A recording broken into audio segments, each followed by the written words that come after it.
there's so much good in this book about bad. I mean, like, I guess that's my favorite part is the characters are really bad, but they're bad. They do bad deeds, but they're really, really good.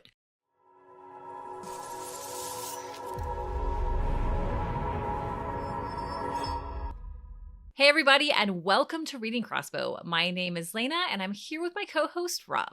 Hey, Lana, and hello to all the viewers. I'm really excited this week to actually review one of my favorite authors, Joe Abercrombie's brand new book called The Devils.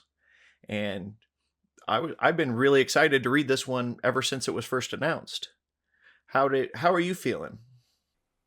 Well, I couldn't wait because this is an author that you've talked about a lot, just like how I wanted you to read Sarah J. Maas, not because she's one of my favorite authors. It's just she's an interesting author and you have to read her if you read romantasy. And I feel like I have to read Joe Abercrombie if I'm going to read grimdark. So I'm just glad that we're finally getting here. Yeah, and this is a very kind of different book from all the others of his that I've read. What really kind of surprised me a little bit was just how much of a comedy this book really felt like it was. Did you get that impression? It was a straight up comedy, like from the beginning, like opening scenes. I start reading and I'm like, wait, is this funny?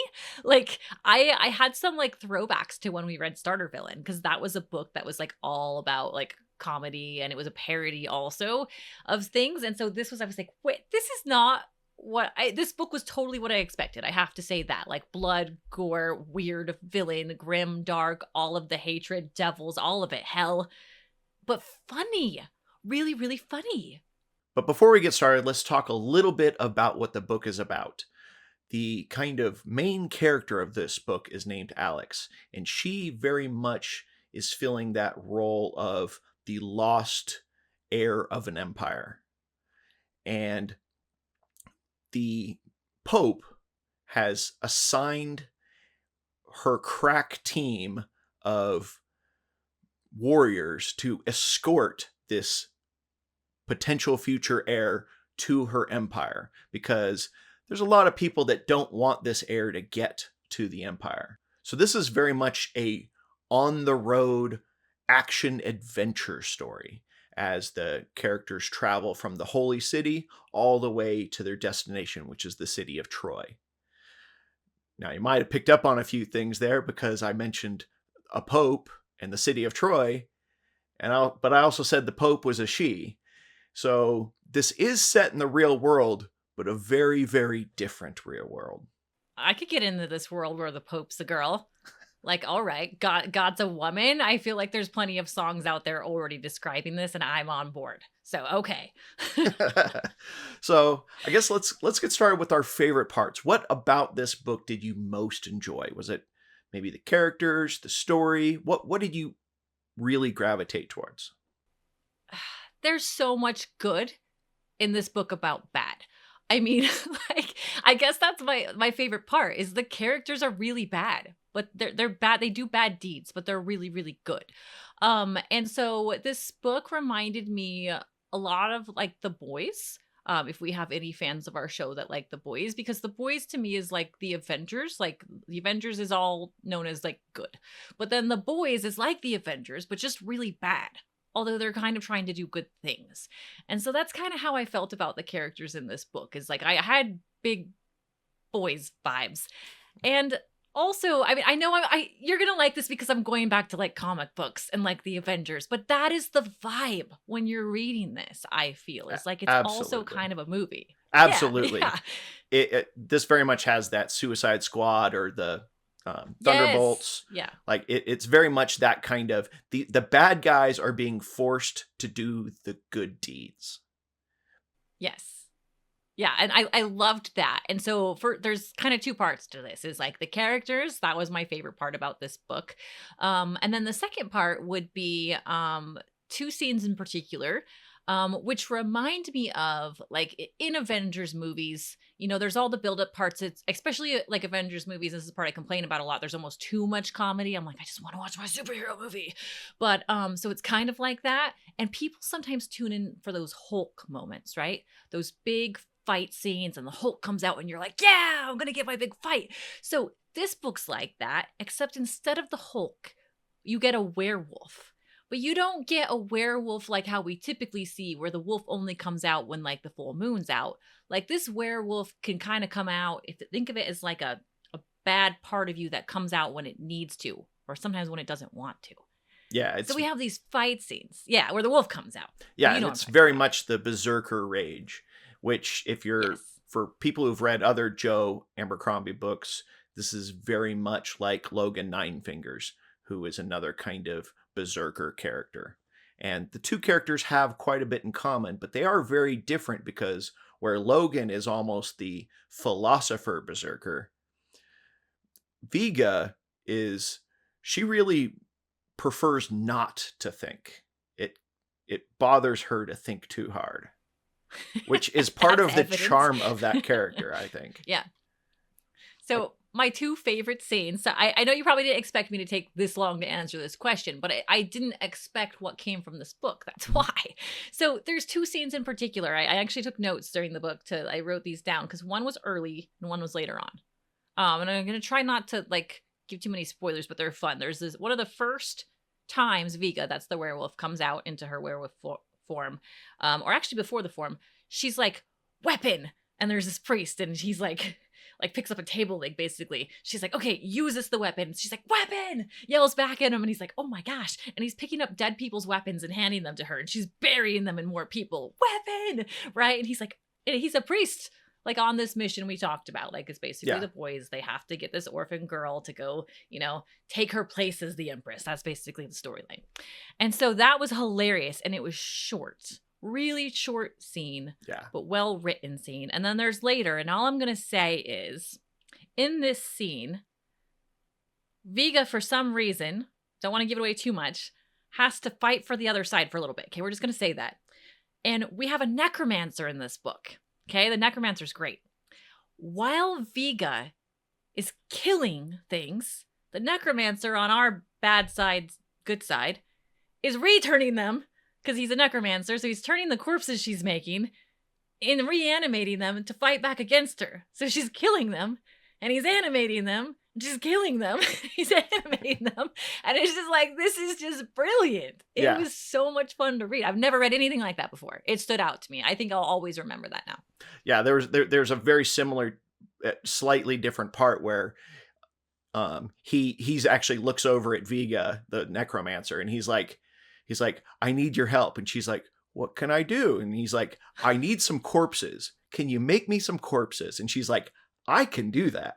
And she tears off and starts making corpses. And it's really funny. yeah. So for me, what I really most enjoyed about this book is how much it feels like playing a D&D campaign. Because just all the way that the characters banter with each other very much feels like players at a table, smack talking, having a lot of fun, joking around with each other. And this really is the main source of the humor, is the way these characters interact with each other. I do feel like, though, I think this is the part where some people are going to struggle because the humor might not land for everyone. For me, the humor was perfect. I don't have a problem with that. But I think the humor itself, I think it might not land with everyone, but if it lands with you, I think you're going to have a great time reading this book. Yeah, it reminds me a bit of like, I know I mentioned Avengers movies earlier. I am the type who loves this typical early Avengers movies, like Avengers 1, Avengers 2, like all those things, not 2, but anyway. And then I don't like the Ragnarok one because, I think it's one of the most popular ones. And it's like, because the humor was grating on me. It was too much, and I like my traditional superhero movie. This is along the lines of the Ragnarok one. And it's just like comedies literally thrown in anywhere. If you like it, cool. If you don't, well. Well, and with a lot of superhero traditional stories, you get characters like Spider-Man and Deadpool who are famous for being that quippy, fast-talking, lots of jokes. But in those properties, they're the only person doing it. You have one main character that's super quippy and jokey. And this, it's pretty much the entire cast is constantly, you could put a metric on this, jokes per page. And that is going to be a higher number than you would expect for a grimdark author. The other part that feels like a D&D campaign to me is the way the story breaks up, where about every quarter of the book we run into a new boss fight who is the next family member who's trying to stop Alex from claiming her throne. Almost in like a Scott Pilgrim, you got to take on ex-boyfriend number 1, and then in order, ex-boyfriend number 2. And in this book, it's basically cousin number 1 and then cousin number 2. You're in age order. And it was just kind of funny how, like I said, it reads like a D&D campaign where you have these stops where you need to have these big climactic battles, and you have kind of the slower parts in between. And, I just really liked this book. I also had 2 favorite chapters. One of them it's called The Good Meat, and it's the first time you really get to meet the werewolf. And that chapter, it was just a fun chapter because you're basically getting a point of view from everyone watching this werewolf going crazy. And it's the first time you really get to meet the werewolf. The other chapter I really liked is called In Circles, where these characters are dealing with these illusions. And it's an opportunity to give backstory for several of the characters without having to, hammer home and like do a bunch of exposition. Instead, it can kind of come out naturally as these characters are kind of reliving their worst fears and bad memories. And I really liked that chapter because it was a great way to do backstory without doing backstory. That chapter was confusing to me. Mm-hmm. Like, it was not my favorite. So it's interesting you point that one out, but it wasn't bad or anything. I was just like, what? And then I realized kind of like throwbacks. But on that note, though, I have to say the chapter names were very interesting. They weren't chapters like chapter 1, 2, 3. They had funny names like the start of a bad joke, a flock of bad sheep. Let me see, worst princess ever. Yeah. Least worst choices. And it's also on Spotify Premium. So again, we're not sponsored, but I like to point that out, is this book is free if you are on Spotify Premium. So I actually listened to part of it. Okay. Yeah. Now, do you have any particular criticisms of this book? Maybe something that didn't quite land for you?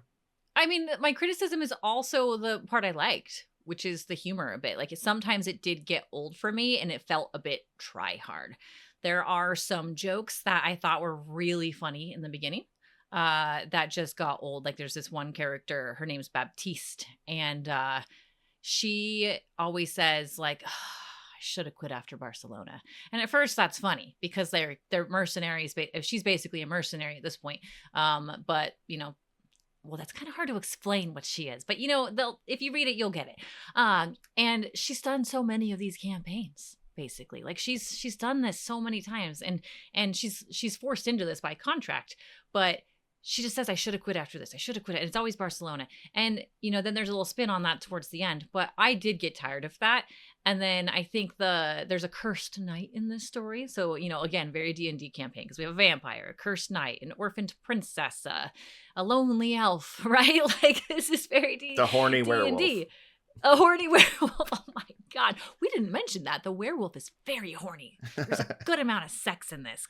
Crazy. So the cursed knight says, well, this is a pickle. And he says that a lot. So to me, the writing at times got old.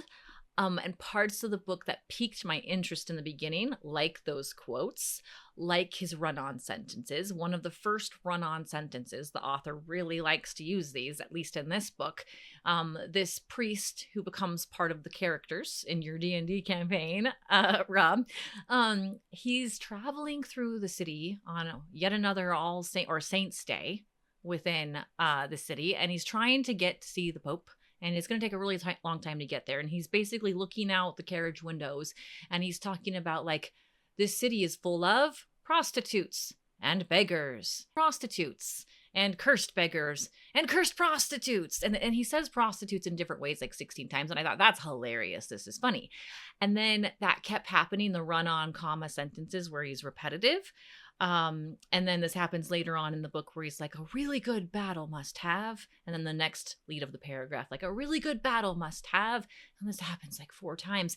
And this is where I'm like, it's kind of like when, you know, like kind of like the dad or the grandpa who tells the same dad joke at every family party or every barbecue. Like, I feel like this became a dad joke at some point. Like, you found the one that someone ha-ha'd at once, and then you kept going with it. And that wore on me a bit. But it wasn't bad. I mean, because I loved it, right? I loved it when I first got it, but then I was tired of it. Yeah, and this follows the repetition, it makes things funnier school of comedy.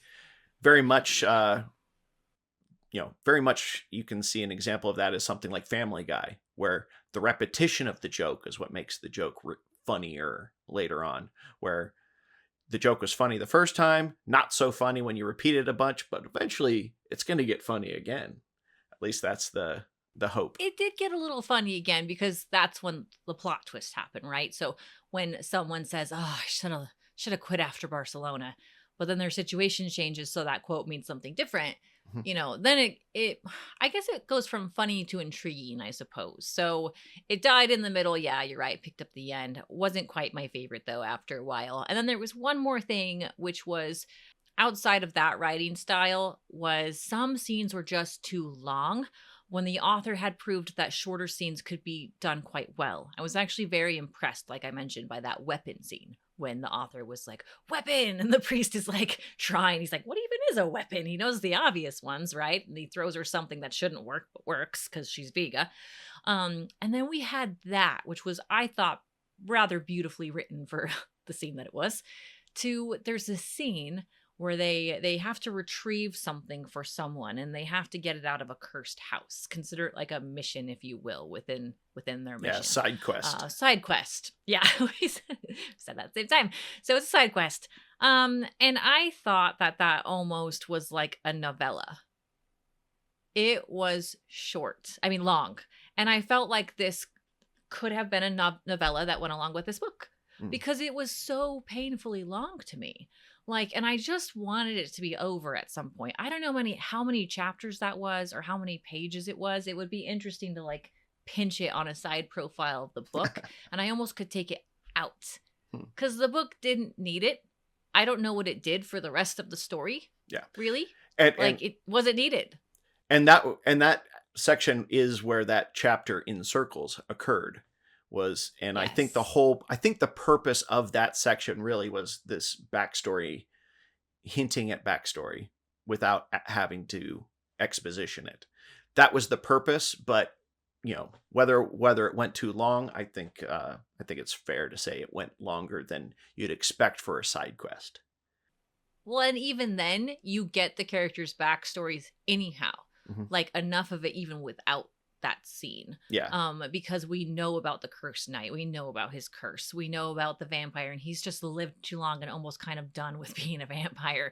We know about the lonely elf, and she's been away from her people for too long. We know about all of this. I don't know that we need those backstories for more context. It just wasn't needed. The story flows fine without it. So that to me was a hang up in the book. It's a criticism. Do I think that's something that takes away from reading the book? I don't. Yeah. And I think a lot of people would get pleasure out of that section because it is interesting. It is interesting. And it heavily involves the necromancer and trying to break the binding that holds all these people together to complete this mission. Yeah. For me, one of the things that I struggled a little bit with was the actual world itself. And we'll talk about that a little bit when we get to Rate the Map. But this is based on our world. However, it's so like divorced from our reality. So in this world, Carthage conquered Rome during the Punic Wars. Troy never fell, and it became the center of the Eastern Empire. Like, there's magic, but where I struggled a little bit was I was like, why did this need to be in our world? It's so vastly different from our reality. I would have been fine with it just being in its own world, like the other books that Joe Abercrombie has written. I didn't quite see the payoff of this being in our world. Now, maybe that's something that might pay off in a future installment, but within this book, I didn't quite. I was looking for, like, why is this in our world? Because it's so radically different. Your real world knowledge really doesn't benefit you, other than just oh, I know for a fact Troy doesn't exist. It fell during the Trojan War. Like, other than that, and so it's different, but it just feels like I didn't see why it worked that way. I liked that part. I don't, because my history is not as good as yours. I love when you do our reviews and you're able to pull something from your history giant bank of knowledge. I love, and I don't know it. So I'm actually like, I got to the point about Troy and I'm like, wait a minute. And I look it up. I'm like, yeah, Troy's not a thing. And so I loved the different history. And I actually thought it was, I think, intentional for our world, because he mentions, so something we haven't brought up too much is that, we know this involves the Pope and the church, and the church is using a church of like the 13th virtue. So there's only 12 virtues. So there's a 13th virtue, which is basically using bending bad to your will to do good. And that's kind of where this all breeds from. And so I feel like this world exists in our world because of the 13th virtue. So that's how I tied it together. I don't know if that's right, but I get your criticism. It was odd. I did have to question the world at times. Yeah, because I mean, and it is quite different. For example, the savior, the Messiah type character, was a woman in this world, and so that's why the Pope and all the Western Church is all female based, whereas the Eastern Church is all male based, because they're going after the Father. They're emulating the Father. So you have this kind of the schism between the East and West Church occurred in a very different way. Also, you don't have a cross versus a crucifix. Instead, in this world, it's a wheel or a circle, kind of implying that's how the Savior died in this world. So I think you could have done all of this. You could have just replaced the proper nouns with different proper nouns, and it just would have been like, oh, it's its own unique world. So I struggled a little bit trying to figure out why this is based in our world, an alternate history of our world. This is a minor criticism. It's just more, it's like, I want to see the payoff of that. But yeah, fair. Yeah, I see that. Oh, and one more thing. There's something about the point of view. We already listed, we have like 7 main characters, but 5 of them are point of view characters, and 2 of them are not. One of them is the jack of all trades, Baptiste, and the other one is the vampire. It's never from their point of view. They're in a lot of scenes, but it's just not from their point of view. And so I was like, why just these 2 being left out from seeing their point of view? And so I actually found a lot of time. I spent a lot of brain power trying to figure out, assuming that there's a reason, like there's a twist, like this is the traitor character or something like that. And really, the payoff didn't occur. Like I found that to be surprising, because like we have the whole scene where everyone's getting these mental illusions of their past, except for one character who's present who doesn't get the illusions. And it's like, oh, it's because we're not supposed to know their backstory, because it would reveal the twist. And nope, there was no twist. And so I found that to be, it felt like there was an opportunity here that kind of got missed by the fact of the way the point of view characters occurred. Well, is there potential for a second one? Because the way that this was ended was like, something else is coming. Mm-hmm. Like, this could still happen. And so I thought, like, if the author wanted to, this definitely ends. Ends great, but he could expand. So maybe we get it more later? I believe this is intended to be a new series. So, okay. It makes sense to be so. So this first book ends. The Devils, which is this Suicide Squad team, they have The completed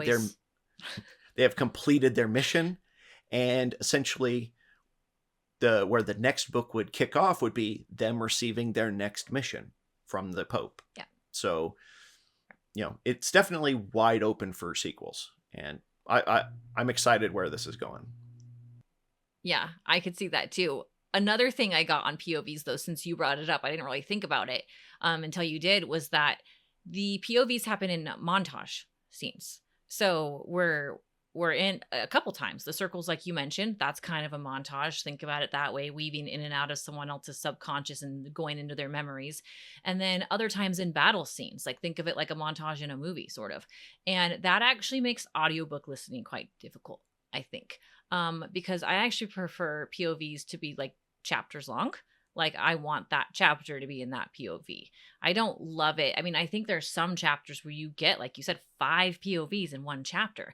And so since oftentimes audiobooks, unless it's a graphic novel audiobook, which they make those now, but if it's not, this one isn't, it's just one voice. Sometimes you don't hear, even though he changes his voice, the narrator is actually quite good in the audiobook. It still can be like, oh, who's he switching to now? And it happens so quickly because they're just reading through the page. So when you're reading it, you see the gap.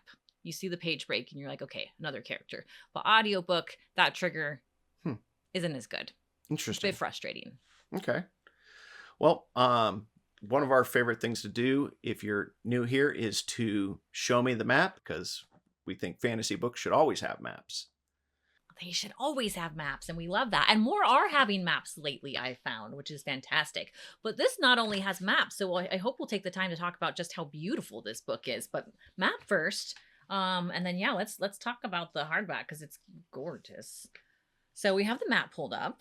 It's a very rough, intentionally kind of rough version of our world map, where things that are less important get shrunk, and things that are more important get made bigger.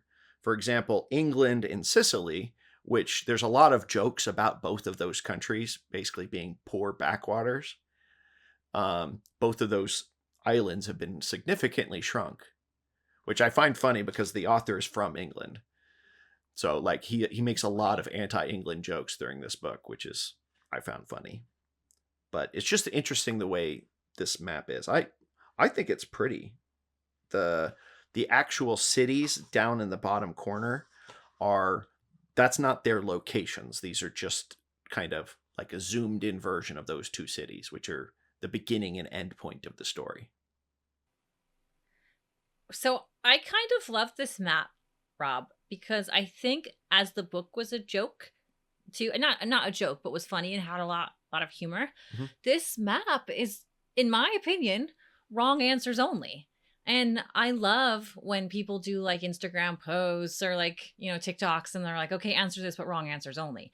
Like, this is hilarious to me. It is our world, but it's morphed. It's adjusted differently. Things are in the wrong places, or in some examples, the right places, like for like the Holy Land, but labeled incorrectly. So it's funny to me. Yeah. And I had a blast kind of looking at it. It kind of reminds me of like when you have the maps of the US and like people who aren't from the US are asked to fill it out, and like you get to the middle of the US, like central, and they're just like middle or corn, right? They always know California and they always know New York. And this reminds me of that. It's just funny. It's interesting. And this is only lightly related to the map. In the story, when they're talking about the werewolf, they talk how she's a Norse werewolf. And not one of them wimpy German werewolves, but a true Norse werewolf. And I just found that to be funny. And sure enough, they do have like the Norse areas. I think she said she's from Sweden, which isn't labeled on this, but yeah, it is. But and neither is Denmark, which is also specifically brought up during the story. But I don't know. We didn't mention she's also a Viking. Yeah. So she was a Viking before she was turned. And so that also makes the character very, very interesting.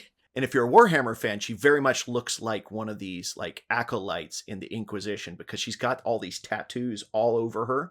Half are like Norse Yeah. tattoos, but the other half is like warning, keep away, danger, and that you'd expect to find that kind of warning tattoos on certain like heretic type characters in like Warhammer, and I liked that detail. But as far as the map goes, I really like this map. I think it shows character. It has the zoomed in areas that that stand out. So, and as you noted, there's almost a certain amount of humor to it, where like they shrunk down Sicily and England because they're not important, and they expanded like Italy because it is important. I like the map. I'm gonna say this is above average, so I'm gonna go with a 4 out of 5. I'm going to go with a 5. And I know that's skewed on some of my other map ratings, but because I haven't seen one like this before, I really do think it's wrong answers only, kind of. And it's funny. It's just funny to me. It's intriguing. It has my compass rose. It did it. It's labeled well. Big fan. And let's just quickly talk about the book. So I'm going to take this jacket off. And the book itself is gorgeous. This is probably one of the prettier books that we've had. And not just in, spine and cover alone, but also, at least in the hardback, we have a lot of art. So this is Viga. This is our priest. And then we have 2 at the end. This is our main character, I think, Alexis. Is this Alexis after? Anyway, I don't want to say how. And this is our elf, actually. So, which doesn't have a face. And then at the start of some chapters, not all, we have other illustrations. So this would be Baptiste, who has, well, jack of all trades, as you say. And so, yeah, this book is just gorgeous. I think it's actually one of my favorite book covers. Now, before we get to rating the book, let's talk a little bit about the magic. There is magic in this world. One of the main characters is a necromancer, and he specifically doesn't like being called a sorcerer because they're sorcerers, but he is a magician. One of those frequently referenced jokes that repeats throughout this book is everyone refuses to call him a magician. They call him a warlock and a sorcerer. And it's implied those are very different things. So, what did you think of the magic in this book? The magic is interesting, fun. Yeah, all the things we've said about this book, enjoyable to read, but incomplete. That would be what I would say. And I hope, as you said, that this does become a series because it does need to be investigated more. Now, there's times I've rated magic higher because it had a lot of potential, but this one I'm just unsure of. So there's 2 types of magic that I really see. Maybe there's more, but there's divine magic. We've really only seen the gates of hell so far in this book, but it is alluded to that there is more divine magic from above. In one scene, we have a feather apparently from an angel and a feather blackened from a demon of hell. And so we've seen the demons of hell, but we haven't really seen angels. And so I'm hoping that we get that in another installment because that would complete that narrative. So I'm saying incomplete there. And magic just being, sometimes we talk about magic in terms of magical creatures too, because creatures can be magic. So these are demons from hell in this book, and dark sorcery. Black magic is referred to in this book too. So we get that, but then we also get runes. We get dark magic with like necromancy. This magician that you speak of has to do complicated calculations, and his way of manipulating the dark arts is different than a sorcerer's, where they're using more spells and runes. And there's definitely sorcerers, but him as a magician takes it to the next level. And I feel like this is where the book is strong in magic, because we get this element of like, okay, you're just a sorcerer, which is powerful enough, and people think that's amazing, but I've taken your amazingness and I've done this with it, and I've calculated your sorcery and I've made it better. And I thought that was amazing, but also sketch in some of the areas because we didn't have enough explanation. So I don't know. It's really impressed by the necromancy part and by the magician part. Unsure about the rest. So I would say I'm giving this a 3 right now because we just need more to understand. But it was cool. Yeah, and other sorceries that get brought up in the book is we have basically pyromancers, cryomancers, and terramancers, basically, fire, ice, and earth magic. There's there's also an aeromancer, basically doing air magic. So very elemental magic is being done mostly by the sorcerers. Whereas like our necromancer, he feels a lot more like a, and that very much feels like a D&D sorcerer, whereas like the necromancer, he feels a lot more like a D&D wizard because he is creating spells. And he's like, what do you mean, why is everyone just making up spells on the fly? They're not planning it out ahead of time, which is very much a D&D trope of the wizard versus a sorcerer. And so I liked that. Another part that feels weird with the whole this is based on the real world is we have elves. We mentioned one of the party members is an elf, and when she holds her breath, she turns invisible. Why do all elves do that? Seemingly no. Like, it's kind of implied she might be the only one, but we don't know.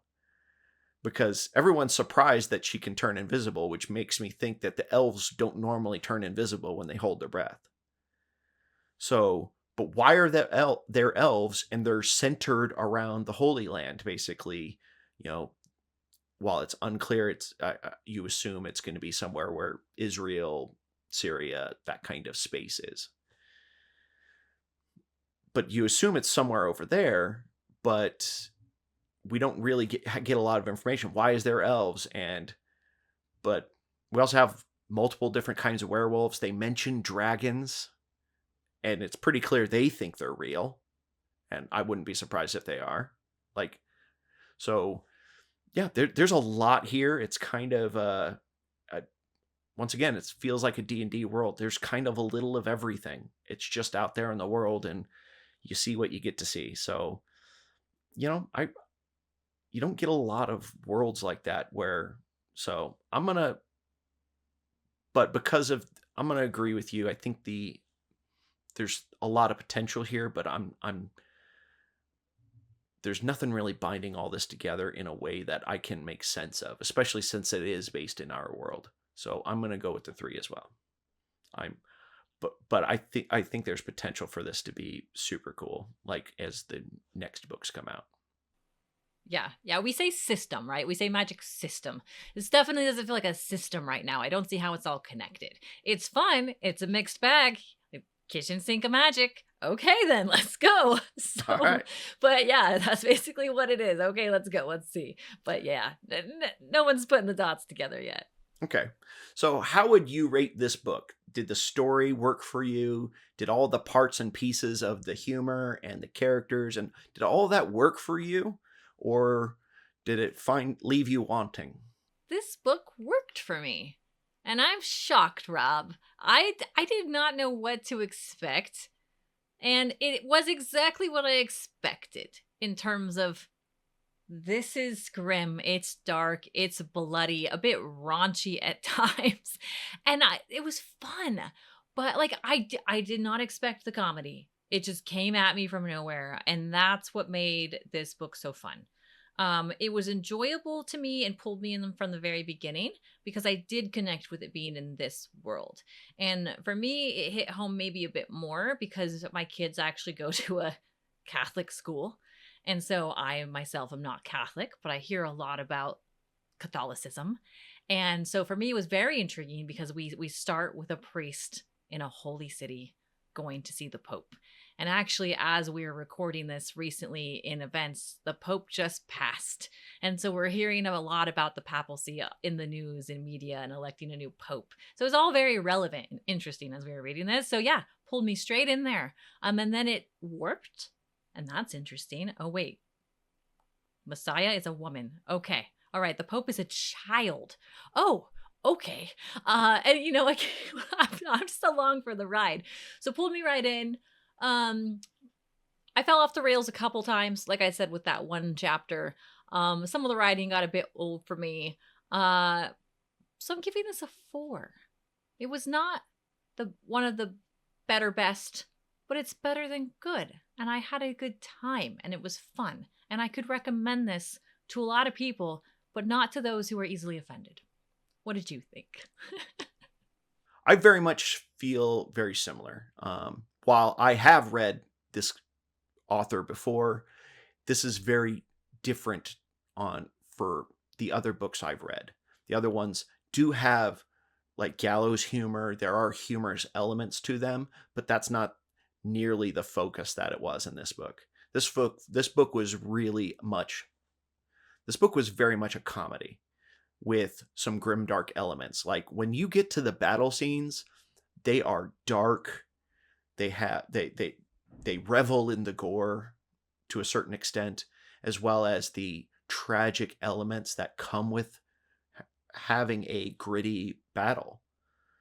Not everyone gets to walk away. You have battles where you have characters that like get seriously maimed during a fight, and you're like, oh, I thought they were coming. I guess they're not going to be part of the story anymore. And you get surprised by some of those, and I think that's a benefit to this because it gives you that constant. I don't know who's going to make it to the end, and that little bit of tension, I think, makes the story drives that story even harder. So yeah, it's fun because of the comedy. It's also a very gritty, true feeling type of story. And so I'm going to also go with the 4. I think I really enjoyed this book. It's definitely well above average, but I would put something like The First Law. That's where I would put, that would be my 5, would be The First Law type of books. This one, not quite there, but close.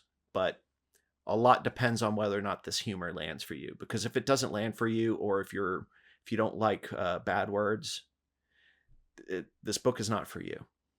Yeah, there was a point in the book where I thought I might know what the twist might be. And I thought, well, I hope it's not that because that's too obvious. And then as we get towards the end of the book, the author says something interesting to me as the twist is being revealed. One of the characters says, a good twist should be obvious all along. And I'm like, I said earlier, I hope it's not this because that's too obvious. And the author actually quotes, like, well, it was the obvious choice. And I think it's meant to be funny. And I don't think that's too much of a giveaway because there's a lot going on in this. You could go whatever path you want to go down. And yeah, I think things like that prevent it from being a 5 for me because it was like, well, now you're making fun of me for thinking that. And I'm like, how dare you, Joe Abercrombie?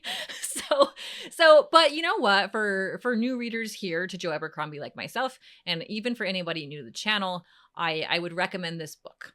Sounds like Rob does too. Give it a Yeah. read. It's interesting. But alas, it's that time of the show where we ask you to subscribe because we've done such a great job in telling you which books to read. So thank you for stopping by. Thank you for checking out our channel. Check out the links below, and we shall see you next time. Thank you very much.